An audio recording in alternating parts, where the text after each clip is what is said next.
warahmatullahi wabarakatuh. Berjumpa kembali dengan saya Desenasi SPDM PDSI di channel IPA Terpadu, khususnya di sekolah menengah pertama di semester ganjil. Pada hari ini kita kembali berjumpa di kelas 7 semester 1 di pokok bahasan bab kedua tentang klasifikasi makhluk hidup, di mana hari ini merupakan pertemuan kedua. Seperti biasa, sebelum kita mulai pembelajaran ini, kita berdoa supaya kegiatan pembelajaran hari ini mendapatkan kelancaran. Kita berdoa sesuai dengan agama dan kepercayaan kita masing-masing. Berdoa mulai.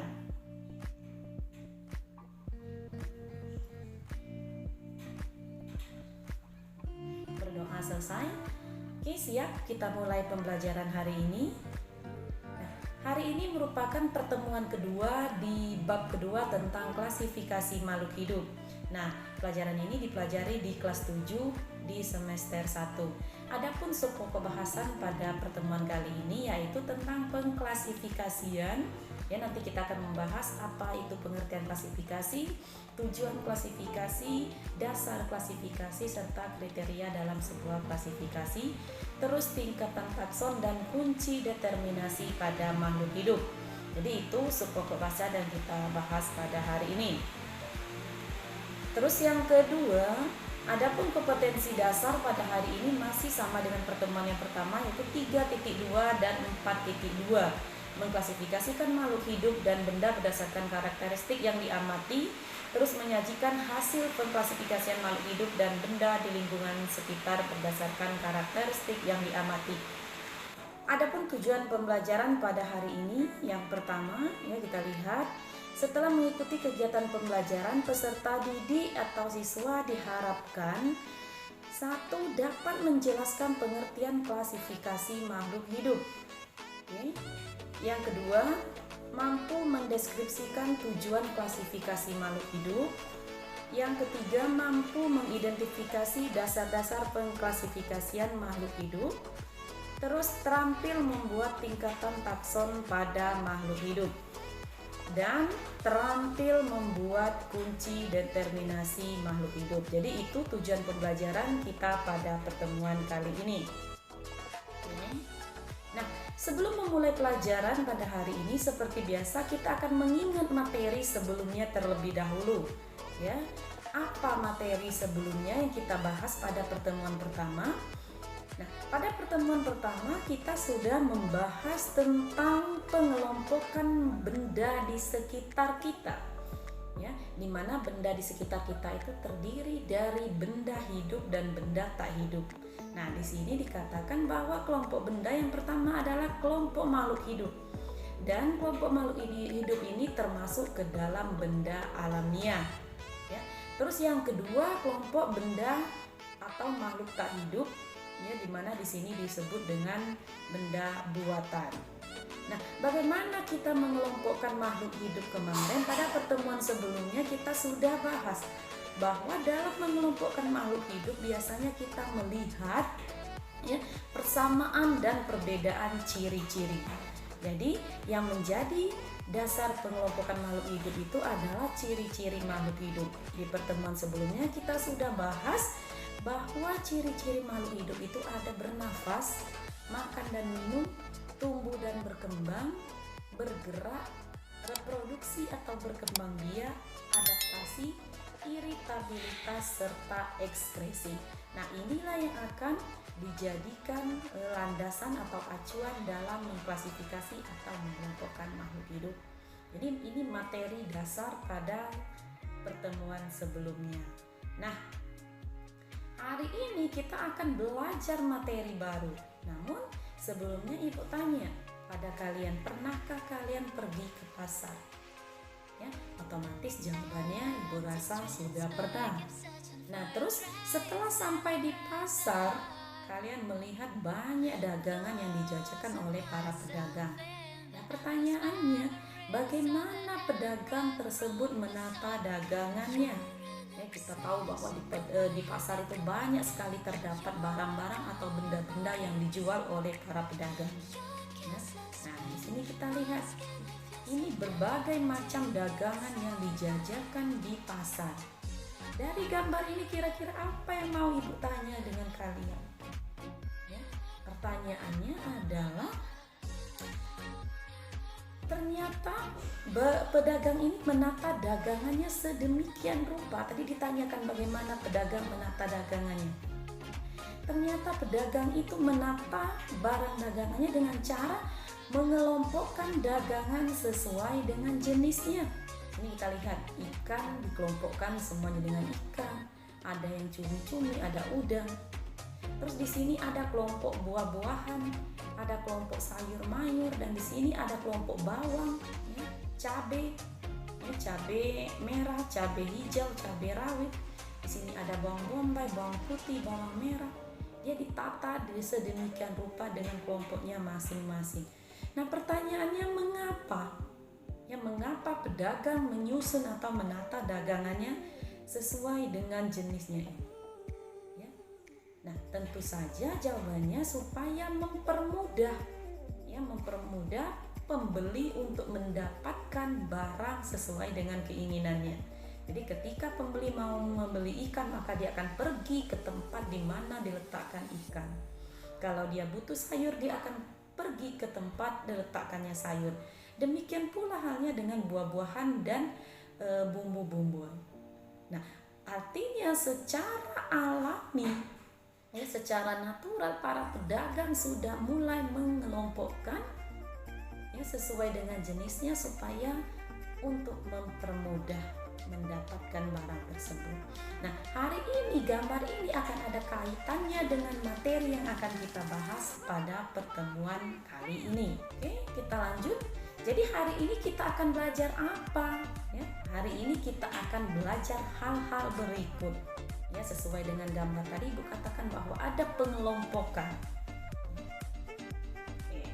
Berarti hari ini kita akan belajar tentang pengelompokan makhluk hidup, apa yang disebut dengan klasifikasi. Terus yang kedua, nanti kita akan mempelajari apa tujuannya. Tujuan klasifikasi itu apa? Terus yang ketiga, kita akan membahas tentang dasar dalam klasifikasi. Dan terakhir kita akan melihat bagaimana tingkatan takson dan kunci determinasi dalam satu makhluk hidup. Oke? Nah, pengklasifikasian makhluk hidup. Ada kata-kata klasifikasi. Apa sih klasifikasi itu? Ya, kita lihat. Klasifikasi adalah pengelompokan makhluk hidup. Ya, jadi makhluk hidup yang banyak jumlahnya, yang jutaan bahkan lebih di alam sekitar, harus kita kelompokkan sesuai dengan jenisnya, sesuai dengan persamaan cirinya. Ya, ketika suatu makhluk hidup dengan yang satu lagi mempunyai persamaan ciri, maka kita masukkan ke dalam satu kelompok. Ketika dia memiliki perbedaan ciri, maka kita bedakan atau masukkan ke kelompok yang lain. Mengapa? Ya, alasan harus dilakukan klasifikasi itu tadi Bu jelaskan, karena makhluk hidup yang ada di alam itu jumlahnya beraneka ragam dan jumlahnya banyak. Tadi Bu katakan jumlahnya ada ribuan bahkan jutaan, ya, sehingga perlu dilakukan pengelompokan. Nah, ilmu yang mempelajari tentang klasifikasi atau pengelompokan makhluk hidup ini kita sebut dengan taksonomi. Dan ini diperkenalkan oleh bapak taksonomi kita, yaitu Linnaeus pada tahun 1707 sampai 1778. Nah, ini biasanya dikenal dengan tingkatan takson. Ya, nah itu. Terus, bagaimana klasifikasi itu bekerja? Sistem klasifikasi itu bekerja dengan mengenalkan adanya tingkatan kelompok-kelompok makhluk hidup, mulai dari kelompok besar, kelompok kecil, hingga tingkat individu. Nah, tingkatan inilah yang disebut dengan tingkatan takson.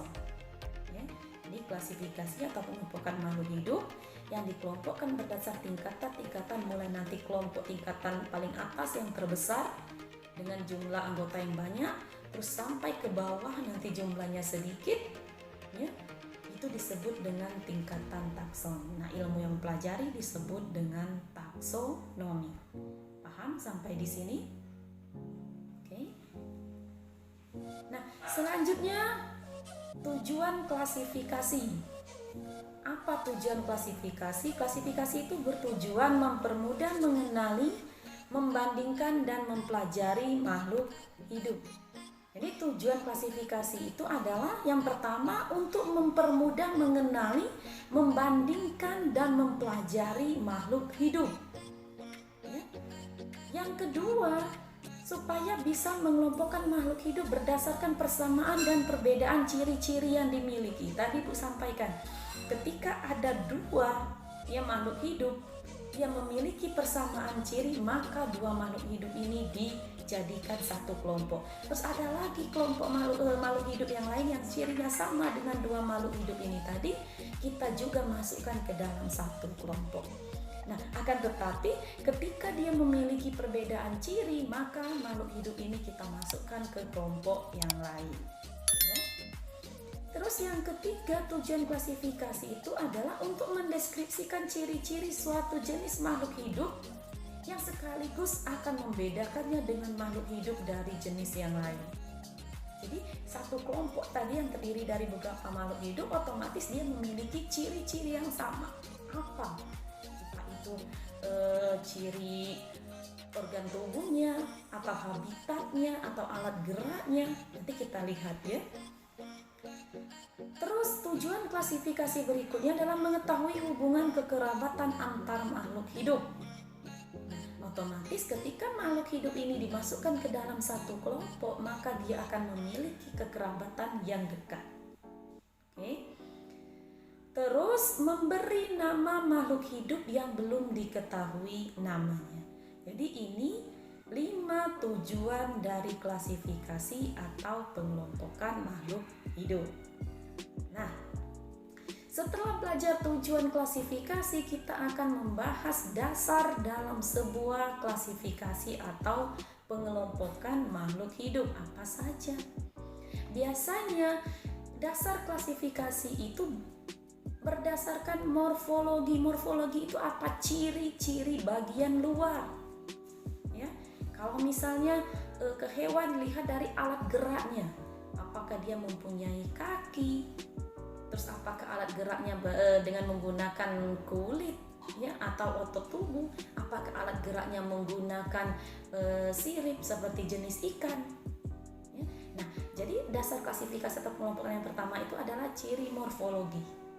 Terus yang kedua anatomi atau susunan tubuh bagian dalam seperti alat pencernaan ya atau alat pernapasan.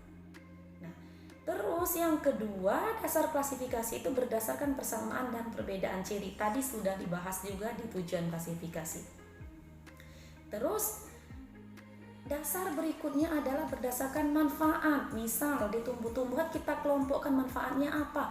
Ada yang pertama mungkin misalnya kita ambil contoh kol, sawi ya, itu dikelompokkan menjadi satu berdasarkan manfaatnya sebagai sayuran untuk dikonsumsi. Terus ada manfaatnya mungkin untuk tanaman obat ya, entah itu misalnya ada mahkota dewa, ada sambiloto, misalnya ada kumis kucing, nanti dikelompokkan jadi satu, yaitu manfaatnya untuk tanaman obat. Terus ada ukuran ya, apakah ukurannya kecil, mikroskopis, makroskopis, dan lain-lain, tempat hidup atau habitat, terus cara hidupnya bagaimana. Nah, ini 3 dasar dalam sebuah klasifikasi. Selain dasar klasifikasi, ada kriteria juga. Kriteria itu ketentuan dalam sebuah klasifikasi. Nah, di sini Ibu bedakan adalah kriteria tumbuhan dan kriteria hewan. Kalau di tumbuhan, itu kriteria pertama adalah organ perkembangbiakannya. Apakah dia pakai akar, apakah dia pakai spora, apakah dia pakai biji. Ini nanti dikelompokkan. Yang kedua, habitus, apakah dia termasuk pohon, tumbuhan semak ya, ataukah dia termasuk tumbuhan perdu. Jadi nanti dikelompokkan. Kalau misal dia tergolong ke dalam semak, dikelompokkan menjadi satu. Yang tergolong dalam tumbuhan jenis pohon dikelompokkan menjadi satu. Dia termasuk ke dalam semak juga dikelompokkan menjadi satu. Selain habitus yang merupakan kriteria klasifikasi pada tumbuhan selanjutnya, ada bentuk dan ukuran daun. Nah, nanti bentuk daunnya bagaimana? Mungkin ada yang runcing, ada yang meruncing, ada yang oval, ada yang berbentuk pedang. Jadi kita tetap kelompokkan juga menjadi kelompok-kelompoknya sendiri. Misalnya yang bentuk daunnya oval kita kelompokkan menjadi satu, seperti teratai. Terus ada yang bentuk daunnya seperti pedang, misalnya padi, ya rumput, terus kelapa. Terus juga kita kelompokkan menjadi satu. Terus ada ukuran daun. Jadi selain bentuk ada ukuran daun. Apa ukuran daunnya, kecil, besar, ya kita kelompokkan. Nah, berikutnya ada cara berkembang biak. Dia berkembang biak secara apa? Mungkin pakai tunas. Yang berkembang biak secara tunas kita kelompokkan menjadi satu. Terus dia berkembang biak misalnya dengan rizoma, kita kelompokkan menjadi satu. Ada jahe, ada lengkuas, ada kunyit, kelompokkan menjadi satu. Terus yang berkembang biak dengan apa lagi? Dengan geragi atau stolon, kita kelompokkan menjadi satu. Berkembang biak dengan tunas adventit tadi kita kelompokkan menjadi satu. Jadi setiap yang memiliki persamaan ciri kita masukkan ke dalam satu kelompok, sedangkan jika cirinya berbeda kita masukkan ke kelompok yang lain. Setelah tumbuhan kita lihat di sini ada kriteria klasifikasi pada hewan. Kalau pada hewan itu ada 3. Ada saluran pencernaan, ada kerangka, dan ada anggota gerak. Saluran pencernaannya bagaimana? Ya, apakah sempurna atau belum sempurna? Apakah lengkap dari mulut sampai ke anusnya? Kita kelompokkan. Terus kerangka, ada kerangka yang terletak di luar, exoskeleton. Ada kerangka yang terletak di dalam tubuh atau endoskeleton. Jika dia kerangkanya di luar, maka kita kelompokkan menjadi satu, seperti siku. Terus kalau kerangkanya di dalam, kita kelompokkan menjadi satu. Terus anggota gerak, apakah dia bergerak dengan kaki? Apakah dia bergerak dengan sirip? Apakah dia bergerak dengan otot tubuh? Jadi jika dia memiliki kesamaan anggota gerak, maka dikelompokkan menjadi satu atau diklasifikasi menjadi satu.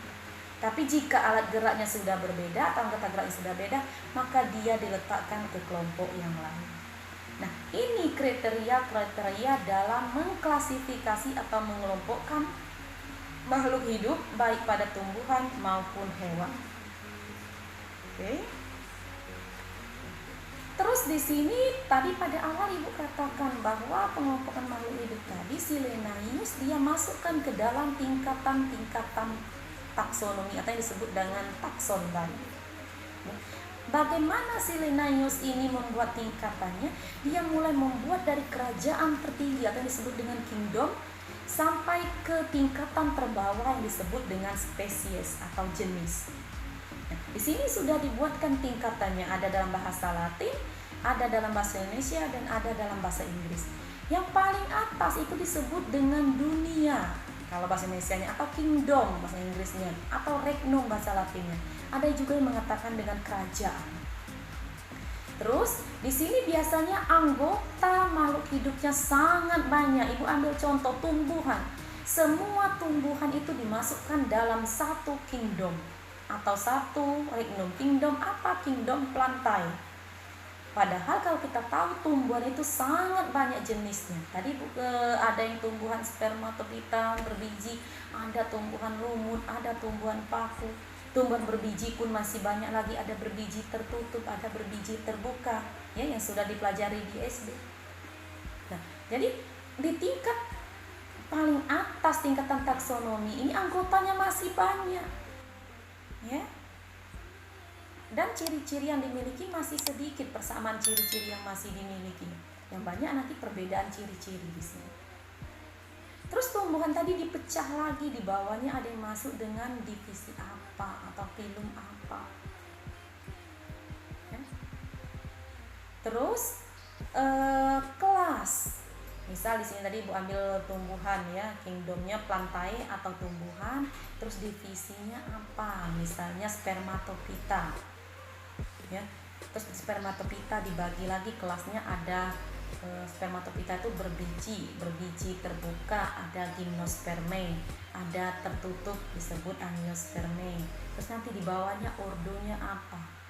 Di bawah ordo atau bangsa itu ada suku atau famili.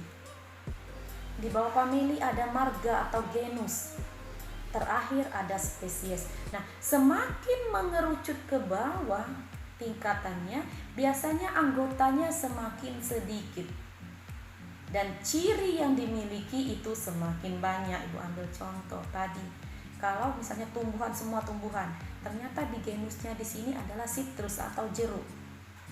Ya, ada apalagi misalnya rambutan dengan jeruk itu sama-sama tumbuhan, tapi ketika dia sudah berada di sini dia akan berbeda, tidak termasuk ke dalam satu kelompok lagi. Kenapa?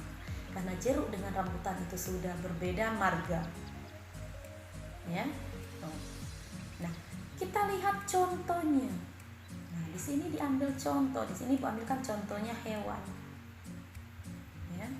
Kita lihat kerajaan atau kingdom, baik kucing, anjing maupun belalang masih dimasukkan ke dalam satu kerajaan, yaitu animalia atau kerajaan hewan. Kenapa kucing, anjing, belalang itu dimasukkan ke dalam satu kingdom? Karena mereka masih sama-sama hewan. Walaupun nanti kita lihat bahwa antara belalang dengan anjing itu sangat banyak sekali perbedaan. Nah, terus kita lihat ke bawah sudah masuk ke filum, ternyata belalang dengan anjing sudah berbeda. Kenapa? Karena belalang sudah masuk ke dalam filum Arthropoda. Ya. Sedangkan anjing dan kucing masih sama-sama masuk ke dalam filum Chordata. Terus di bawahnya pecah menjadi kelas. Ternyata kucing dengan anjing itu masih termasuk dalam satu kelas. Kelas apa? Mamalia, yaitu hewan yang menyusui atau hewan yang memiliki kelenjar susu. Sedangkan belalang dia sudah punya kelas sendiri, apa? Dia termasuk kelas insekta atau serangga ya. Nah, terus turun ke bangsa, masih kucing dengan anjing sama-sama karnivora. Artinya apa? Anjing dan kucing sama-sama pemakan daging, masih termasuk dalam satu kelompok. Nah, di mana kucing dengan anjing mulai dibedakan, dia mulai masuk ke suku. Di mana kucing itu termasuk ke dalam suku Felidae, sedangkan anjing sudah masuk ke suku Canidae. Jadi sudah mulai berbeda. Lanjut ke marga atau genus, kucing itu Felis, sedangkan anjing itu Canis. Nama spesiesnya sudah jelas-jelas berbeda ya, jenisnya kalau kucing itu Felis catus, sedangkan anjing itu Canis familiaris. Nah, inilah contoh pembuatan ya nama makhluk hidup dengan cara membuat tingkatan takson. Jadi semakin ke bawah ini perbedaan cirinya sudah mulai sedikit. Kalau dia sama-sama dimasukkan kucing, cirinya akan sama. Misalnya walaupun kucing Anggora, kucing apalagi kucing biasa, kucing apalagi, tapi dia sama-sama kucing, sama-sama Felis, maka cirinya akan sama ya. Paling warna bulunya atau varietasnya yang berbeda. Nah, tapi kalau antara kucing dengan anjing sudah jelas berbeda. Makanya kucing dengan anjing sudah berbeda di tahap suku. Nah, nama anjing walaupun ada banyak macam anjing, tapi dia satu spesies, yaitu spesies anjing. Sama-sama Canis familiaris. Oke. Itu contoh tingkatan takson. Banyak yang lain ketumbuhan. Tumbuhan ada juga misalnya nanti padi Oryza sativa masuk ke dalam Mamalia. Coba kalian cari nanti sendiri di internet banyak atau di sumber informasi lain, kira-kira nama tumbuhan Latin hewan dan tumbuhan itu apa saja, tingkatan taksonominya apa saja. Oke. Berikut setelah kita membahas tentang tingkatan takson dalam makhluk hidup, yang akan kita bahas selanjutnya adalah bagaimana membuat kunci determinasi pada suatu makhluk hidup. Ya. Nah, kunci determinasi itu apa? Kunci determinasi merupakan suatu kunci yang digunakan untuk menentukan filum, divisi, kelas, ordo, famili, genus, atau spesies. Nah, dalam membuat kunci determinasi ada hal-hal yang perlu diperhatikan. Yang pertama, kunci harus dikotom, berarti harus 2, ya, atau lebih. Terus, kata pertama dalam tiap pernyataan dalam satu kuplet harus identik, tetapi dia berlawanan, harus kontra. Artinya apa? Tadi kalau dikotom ada 2 kalimat. Tumbuhan berumah satu. Kalau yang satu kalimatnya tumbuhan berumah satu, kontra dari berumah satu itu atau lawan dari berumah satu itu apa? Ada tumbuhan berumah 2. Ini contohnya. Terus misalnya memiliki akar, berarti kalimat di bawahnya tidak memiliki akar. Misal kalimat satunya berkembang biak dengan spora, maka kalimat di bawahnya harus berkembang biak tidak dengan spora. Ini yang dikatakan 2 kalimat dalam satu kuplet harus identik tetapi bersifat kontra. Supaya apa tujuannya? Ketika satu kalimat diterima, satu kalimat yang satunya pasti ditolak. Hindari pemakaian kata kisaran yang tumpang tindih atau hal-hal yang bersifat relatif dalam kuplet. Kuplet itu ini tadi ya. Contohnya panjang daun 4 sampai 8, artinya tidak pasti. Ini tidak boleh dipakai dalam membuat kunci determinasi. Kenapa? Karena dia bukan fakta, masih perkiraan. Terus besar kecil, tidak ada ketentuan besar itu berapa angkanya, kecil itu berapa angkanya, tidak boleh. Jadi ketika membuat kalimat dalam satu kuplet tadi, pernyataannya harus jelas, pasti, dan fakta. 5. Gunakan sifat-sifat yang bisa diamati tadi, ya, cirinya keping bijinya berapa, punya akar atau tidak, berkembang biak dengan apa, itu kan bisa diamati. Pernyataan dari 2 kuplet berurutan jangan dimulai dengan kata yang sama. Setiap kuplet harus diberi nomor. Buatlah kalimat pertanyaan dengan pertanyaan yang pendek. Berikut, nah ini Ibu sajikan contoh pembuatan kunci determinasi. Jadi sebelum di sini kita lihat nanti penjelasan kuncinya, kita lihat dulu bagannya. Di sini Ibu ambil contoh, ini ada di buku paket IPA ya. Ibu hanya menampakkan di sini biar bisa kita bahas. Ada tumbuhan lumut, suplir, jagung, kedelai, terong, dan melinjo. Jadi ada 6 tumbuhan. Dari 6 tumbuhan ini mau kita buat kunci determinasinya. Nah, bagaimana caranya? Tadi kita pada slide sebelumnya sudah dibahas. Buatlah kira-kira 2 pertanyaan atau 2 pernyataan dalam satu kuplet. Ibu ambil.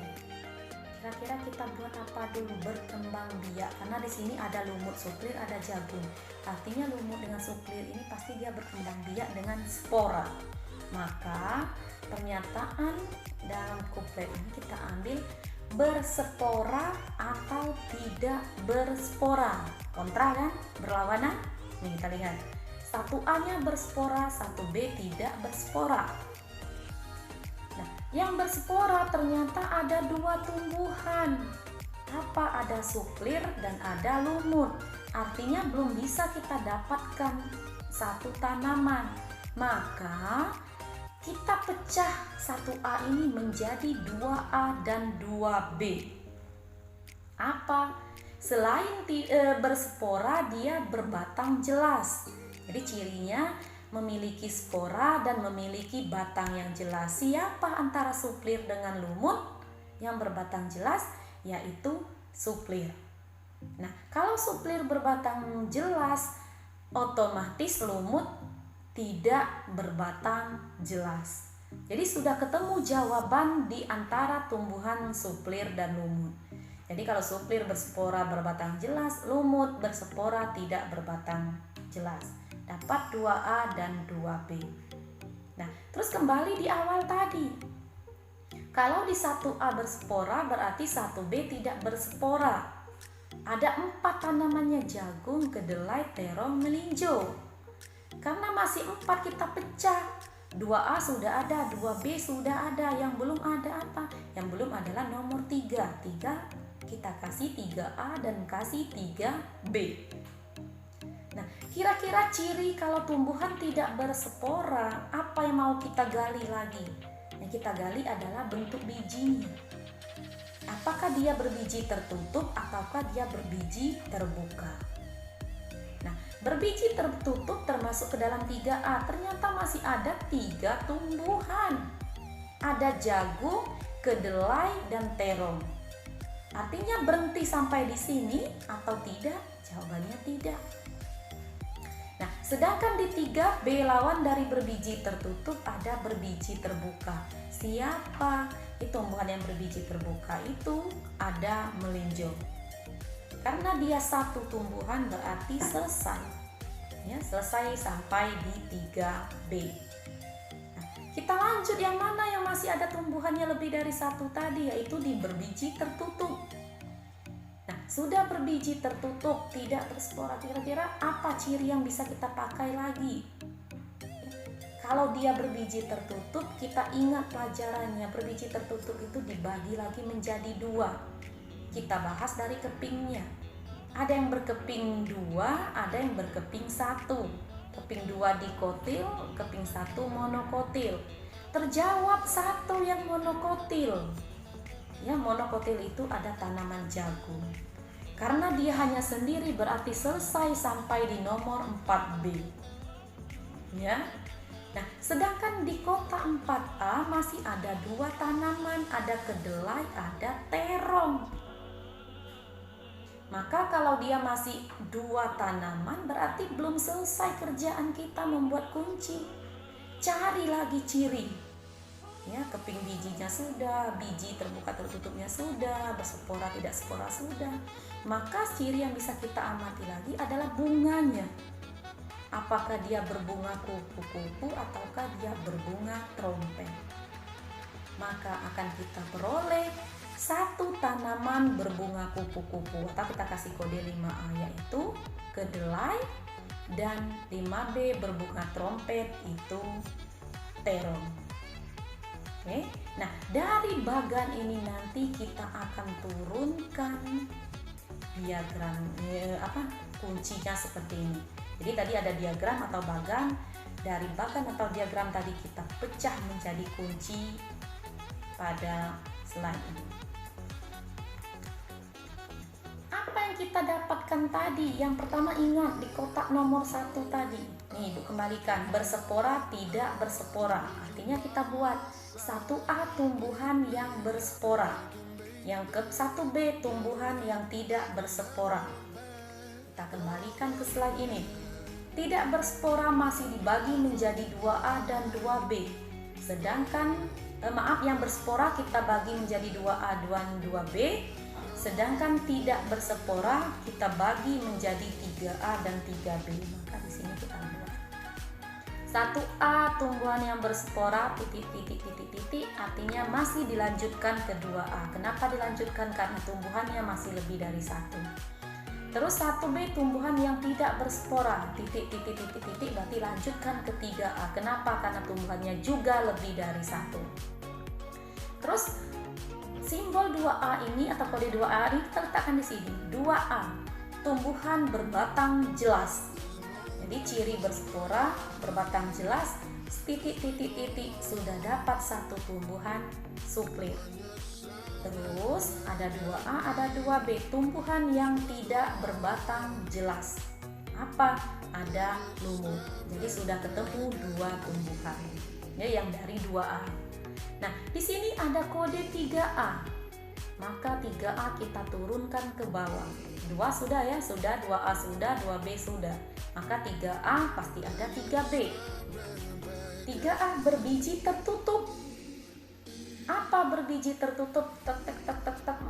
Masih ada 4A. Kenapa? Karena tumbuhannya lebih dari 1. Kita lihat di sini. Ada kedelai, ada terong. Ya. Karena masih ada lebih dari 1 tumbuhan, maka kita tulis kode berikutnya adalah kelanjutan dari nomor 3. 3A berarti ke-4A. Kita lihat nanti. Nah, sedangkan 3B berarti lawan dari 3A. 3A berbiji tertutup. Maka 3B harus berbiji terbuka. Kasih titik, lanjutkan. Ketemu satu siapa? Ada tumbuhan melinjo. Selesai. Kenapa selesai? Karena sudah ditemukan satu tumbuhan. Berarti sudah ketemu 3 kunci determinasi untuk 3 tumbuhan. Nah, lanjut. 4A tadi kita pindahkan ke bawah. 4A berbiji berkeping 2. Ya, kita bahas sama-sama. Biji berkeping 2. Kasih titik. Ternyata masih lanjut lagi. Masih lanjut ke 5A. Kenapa? Kita kembali lagi ke slide tadi. Ya. Ini kenapa? Karena dia masih 3 tadi. Berkeping 2 masih ada 2 di sini. Jadi yang 2 tadi belum bisa diselesaikan. Makanya lanjut ke 5A. Ya, lanjut ke 5A di sini. Nah, sedangkan untuk 4B biji berkeping 1. Yang berkeping 1 itu siapa? Hanya ada tanaman jagung. Artinya apa? Artinya sudah ketemu tanaman yang keempat. Selesai sampai di sini. Jagung sudah ketemu. Paham? Jadi sudah ada kunci suplir, lumut, melinjo, dan jagung. Siapa yang tersisa? Yang tersisa ada kedelai dan terong. Ya, kedelai dengan terong tadi masih sama-sama di kelompok 4A, berkeping 2. Maka kita buat lagi 5A yang di sini. Oke. Perhatikan 5A yang di sini kita pindahkan ke bawah. 5A selain berkeping 2 berarti ada ciri berbunga kupu-kupu. Siapa? Akhirnya ketemu tanaman yang memiliki keping 2, berbiji tertutup, tidak berspora, ya, itu ada memiliki bunga kupu-kupu. Siapa? Yaitu tanaman kedelai. Nah, artinya sudah ketemu kunci determinasi tumbuhan yang kelima. Tinggal berapa lagi? Tinggal 1. Kenapa? Karena tumbuhan kita tadi ada 6. Ya, siapa yang belum ketemu? Yang belum ketemu adalah terong. Nah, terong artinya kalau yang 5A berbunga kupu-kupu, lawan dari kata berbunga kupu-kupu ini pasti berbunga trompet. Oke? Nah, berbunga trompet inilah yang dimiliki oleh tanaman terong. Jadi, dari diagram atau bagan tadi kita buat kuncinya seperti ini, ternyata ke-6 tumbuhannya sudah ketemu. Ya, bagaimana kuncinya atau kode masing-masing di sini kita lihat. Kita ambil suplir. Suplir itu di mana tadi di sini? Ya. 2A. 2A itu diperoleh dari mana? Di sini. 2A itu merupakan terusan dari 1A. Berarti kuncinya adalah 1A dan 2A. Terus lumut. Lumut posisi di mana? Di sini. Kita tarik ke kiri, ternyata ada kodenya 2B. Ya. 2B itu ke di sini, terus ada kelanjutannya juga. Siapa? Di 1A. Dia juga berspora. Nanti 1A dan 2B. Melinjo 1B dan 3B, kita lihat ini ya, tidak berspora dan berbiji terbuka. Jagung ada di 1B, 3A dan 4B ya. 1B tidak berspora, 3A berbiji tertutup, serta 4B berkeping 1. Ini jagung. Kedelai 1B tumbuhan tidak berspora, 3A berbiji tertutup, terus 4A biji berkeping 2, terakhir 5A berbunga kupu-kupu. Itu ciri yang dimiliki oleh kedelai. Terakhir terong. Terong itu berarti 1B, tumbuhan tidak berspora, berbiji tertutup, 4A-nya berkeping 2, serta 5 berbunga trompet. Nah, inilah contoh pembuatan kunci determinasi makhluk hidup. Jadi untuk kalian di rumah Silakan belajar membuat kunci determinasi dengan mengikuti langkah-langkah yang sudah Ibu jelaskan tadi. Ya, nanti cari tumbuhannya, boleh hewan, boleh tumbuhan, asalkan lebih dari 1, minimal 5 atau 6. Bahkan kalau memang bisa nanti buat kuncinya panjang, bisa jadi 10. Nah, jadi dari 10 nanti kalian kelompokkan. Ya, jadi mencoba membuat satu kunci determinasi. Jadi ada berapa yang bisa dicontoh? Yang pertama tadi mencari klasifikasi tumbuhan dan hewan, dan yang kedua belajar membuat kunci determinasi. Oke, nah demikianlah pembelajaran hari ini. Ya, disimak lagi, ditonton lagi berulang-ulang video penjelasan materi ini supaya benar-benar paham. Ya, kalau sudah paham, boleh belajar mencari atau belajar latihan. Yang pertama, mencari tingkatan takson di klasifikasi tumbuhan dan hewan. Cukup 5 tumbuhan, 5 hewan misalnya. Cari dari kingdom sampai spesies. Terus yang kedua, kalau sudah bisa, coba membuat kunci determinasi. Oke, demikianlah pembelajaran hari ini. Dengan mengucap alhamdulillahirrahmanirrahim, pembelajaran kita tutup. Terima kasih untuk yang selalu setia di channel ini, ya. Dan bagi yang baru bergabung, Ibu ucapkan selamat bergabung. Jangan lupa tekan tombol like, komen, share, dan subscribe supaya tidak ketinggalan materi-materi berikutnya. Bu akhiri, wassalamualaikum warahmatullahi wabarakatuh.